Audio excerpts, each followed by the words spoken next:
Away from the negotiations, Zelensky has been meeting with Emmanuel Macron in Paris today. Kyiv's allies are scrambling for a path forward on security guarantees as they look to define how they can support Ukraine post-conflict, even though talks to end the war have been stalled. Well, let's take a listen to what the French and Ukrainian leaders had to say.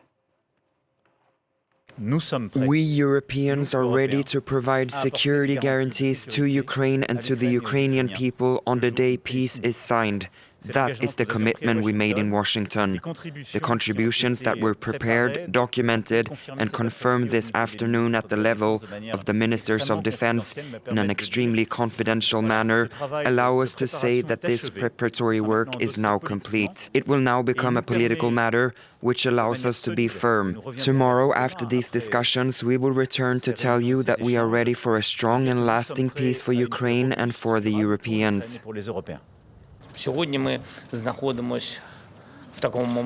Today we find ourselves at a moment when France, like other countries, generally seeks to bring peace closer.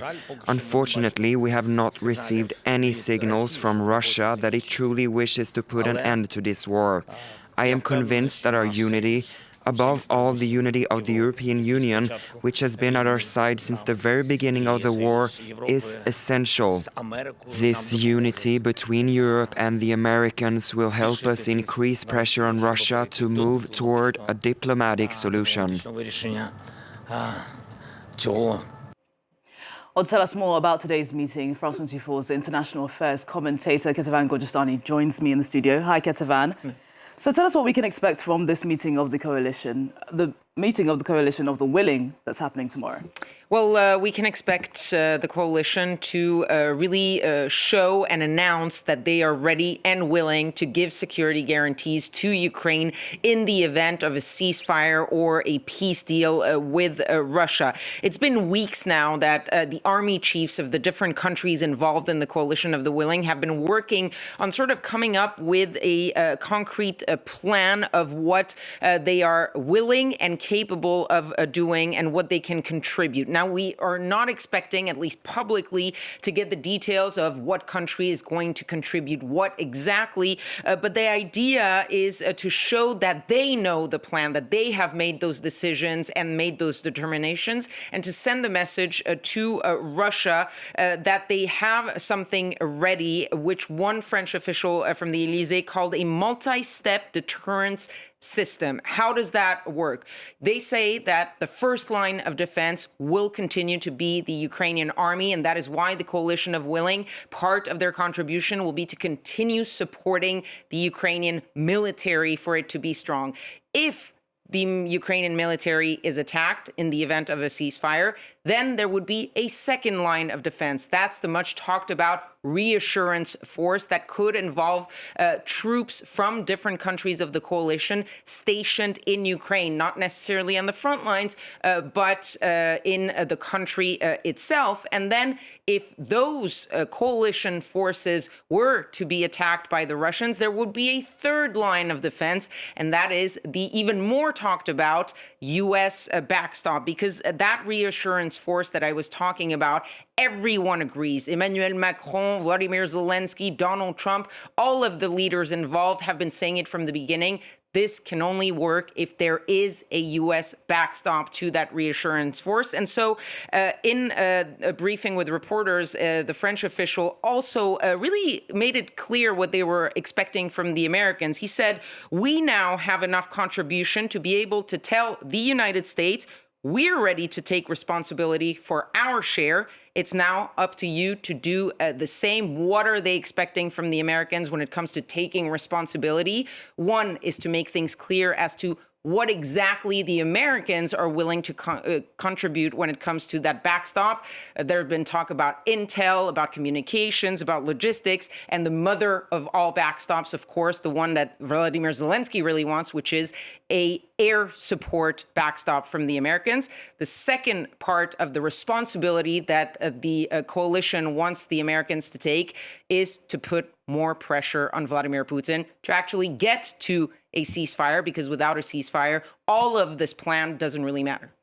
And meanwhile, Donald Trump, who's been hosting the Polish president at the White House, said things would happen if he was unhappy with President Vladimir Putin's response? Yes, because Donald Trump has been talking about and being frustrated with Vladimir Putin recently. He was asked whether he did have a message to Vladimir Putin. He said, no message. He knows where I stand. I don't need to tell him. But the problem is we've seen Donald Trump repeatedly show frustration with Vladimir Putin, threaten Vladimir Putin with more or less concrete elements of possible punishments. In this case, it wasn't very clear what would happen, but that is a threat to Vladimir Putin. But so far, Russia has not shown any signs of any intention to actually really come to the negotiating table. Yet Donald Trump has held back on actual sanctions or punishments. Deadlines have come and gone. There is one that was coming to an end today or tomorrow, so we'll see if that changes. But he also said that he had the power to end things. Yet he said that it was more difficult than he expected to end the war between Ukraine and Russia. And he showed again frustration when one reporter challenged him and asked him, you've expressed a lot of frustration, but why haven't you taken concrete action against Vladimir Putin? Donald Trump dismissing this, saying, do you not see that secondary sanctions on India are action on my part? So that was the only example of him pressuring Russia, was putting tariffs on India. So that is something that we'll have to continue to look at, whether or not Donald Trump actually goes through with his repeated threats, while there is, to remind our viewers, a huge package of sanctions against Russia ready to go, a bipartisan package ready to go in the U.S. Congress. One note, a positive note for Ukraine and its NATO allies, and especially the eastern flank, is that, as you said, he was meeting with the Polish president. And there's been a lot of talk about the U.S. administration sort of wanting to draw down its U.S. troops in Europe, especially on that eastern flank, to move them to something they feel is more important, which is the Indo-Pacific. He was asked whether American troops would stay in Poland. He said, I think so. They might even get more if they want.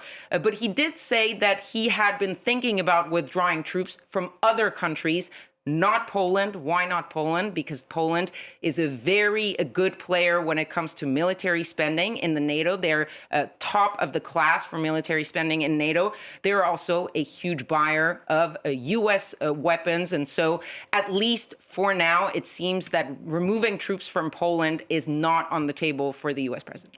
Kethevane, thank you so much for that. Kethevane Gorjestani with that piece of analysis. Well,